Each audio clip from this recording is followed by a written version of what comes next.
اعوذ باللہ من الشیطان الرجیم بسم اللہ الرحمن الرحیم وَأَتِمُّوا الْحَجَّ وَالْعُمْرَةَ لِلَّهِ فَإِنْ أُحْصِرْتُمْ فَمَا اسْتَيْسَرَ مِنَ الْهَدْيِ وَلَا تَحْلِقُوا رُؤُوسَكُمْ حَتَّى يَبْلُغَ الْهَدْيُ مَحِلَّهُ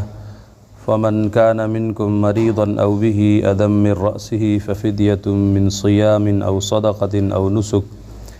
فَإِذَا أَمِنْتُمْ فَمَنْ تَمَتَّعَ بِالْعُمْرَةِ إِلَى الْحَجِّ فَمَا اسْتَيْسَرَ مِنَ الْهَدْيِ فَمَنْ لَمْ يَجِدْ فَصِيَامُ 3 أَيَّامٍ فِي الْحَجِّ و7 إِذَا رَجَعْتُمْ تِلْكَ 10 كَامِلَةٌ ذَلِكَ لِمَنْ لَمْ يَكُنْ أَهْلُهُ حَاضِرِ الْمَسْجِدِ الْحَرَامِ وَاتَّقُوا اللَّهَ وَاعْلَمُوا أَنَّ اللَّهَ شَدِيدُ الْعِقَابِ۔ اور تم حج اور عمرے کو پورا کرو اللہ تعالیٰ کے لیے، پھر اگر تم کو روک دیا جائے تو جو قربانی میسر ہو اسے پیش کرو، اور تم اپنے سروں کو نہ مڈاؤ یہاں تک کہ قربانی اپنی جگہ پہنچ جائے۔ جس طرح روزہ یہ اسلام کے بنیادی فرائض میں سے ہے، اسی طرح حج یہ بھی اسلام کے بنیادی فرائض میں سے ہے۔ اس سے پہلے روزے کا ذکر آیا ہے، روزے کی فرضیت اور اس کی کچھ تفصیل اللہ تعالیٰ نے بیان کی ہے۔ اس کے بعد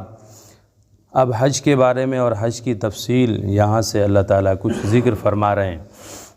حج کی فرضیت ایک دوسری آیت کے ذریعے سے ہوئی ہے جو آگے آئے گی 4 پارے میں، وَلِلَّهِ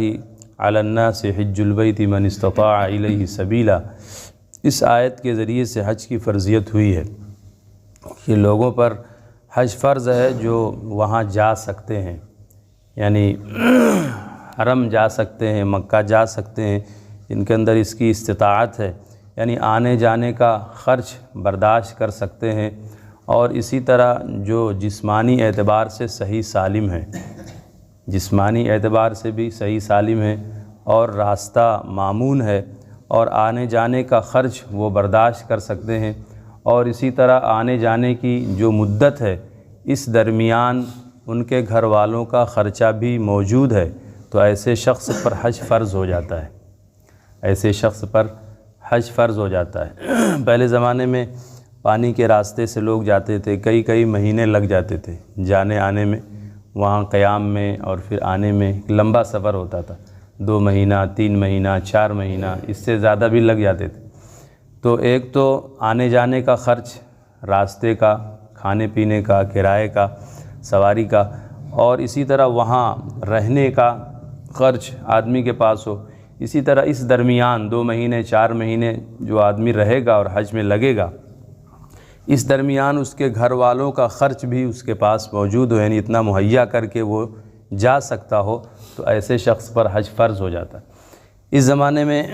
4 لاکھ 4.25 لاکھ روپے اگر آپ جو ہے حکومت کے ذریعے سے، حج کمیٹی کے ذریعے سے جا رہے ہیں تو 4 لاکھ روپے سے زیادہ لگتے ہیں۔ پرائیویٹ آپ جائیں گے تو اس سے بھی زیادہ لگیں گے۔ تو اگر کسی کے پاس اتنا مال ہے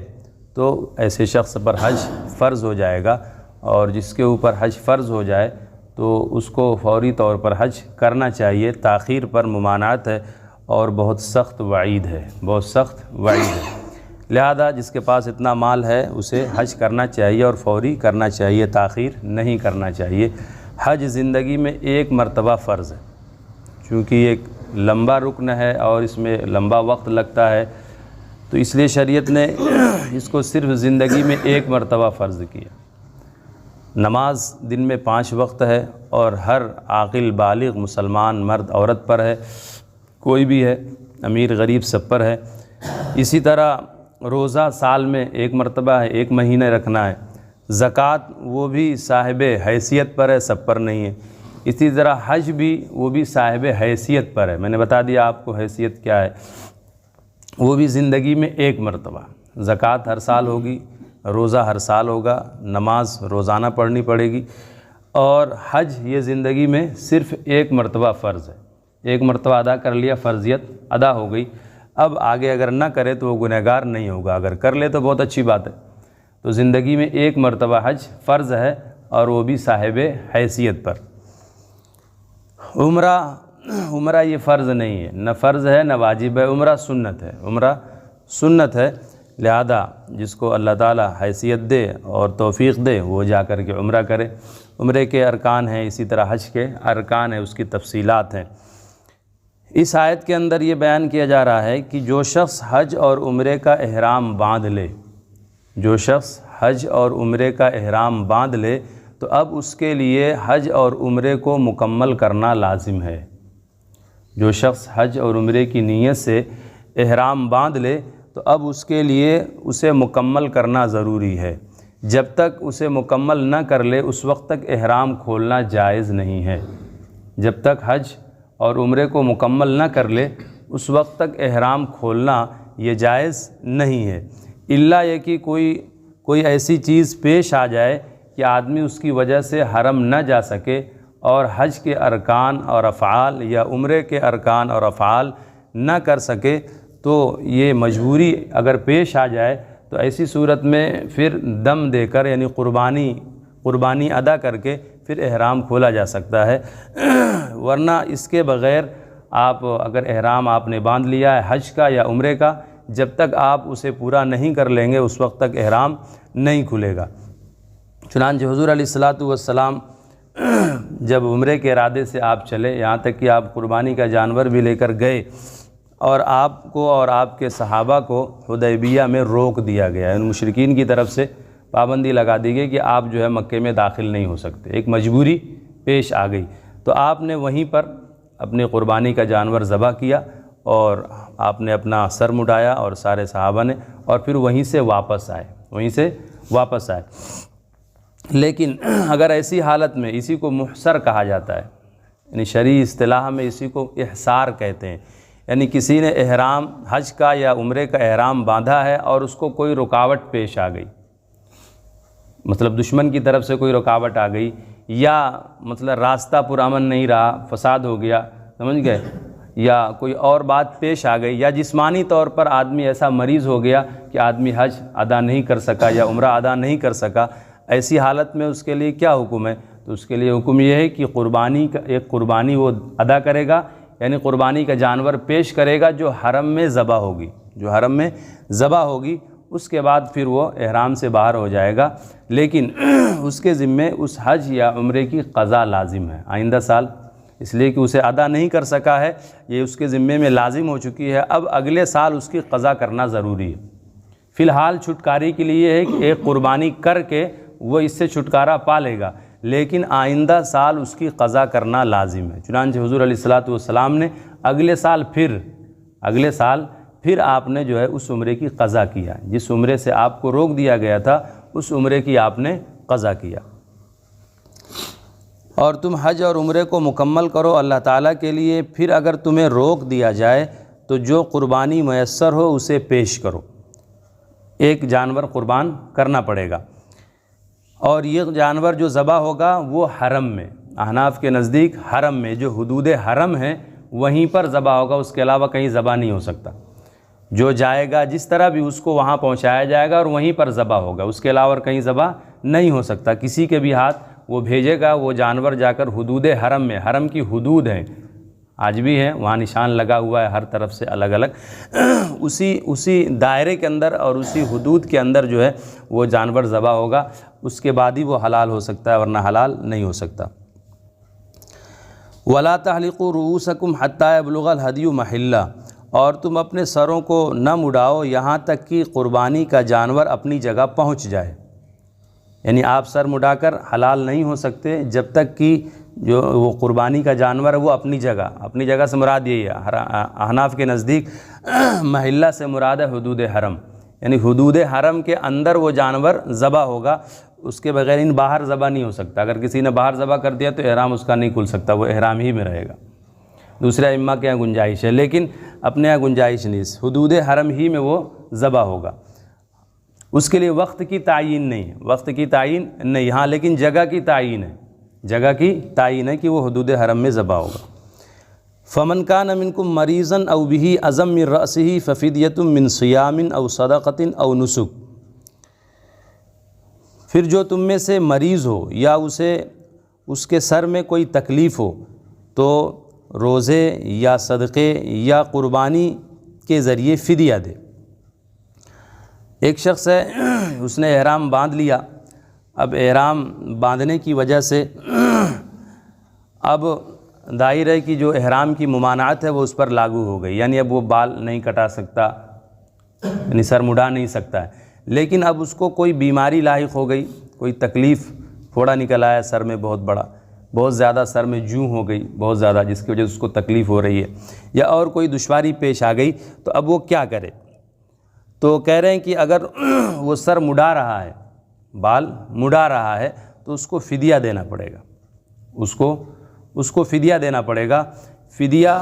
3 چیزیں بیان کی گئی، ایک تو روزہ، اور دوسرے صدقہ، اور تیسرے قربانی، یہ 3 ہیں، ان 3 میں اختیار ہے۔ صدقے کی تفصیل، ان کی تینوں کی تفصیل حدیث میں موجود ہے کہ روزہ اگر رکھنا ہے تو 3 روزہ رکھے گا،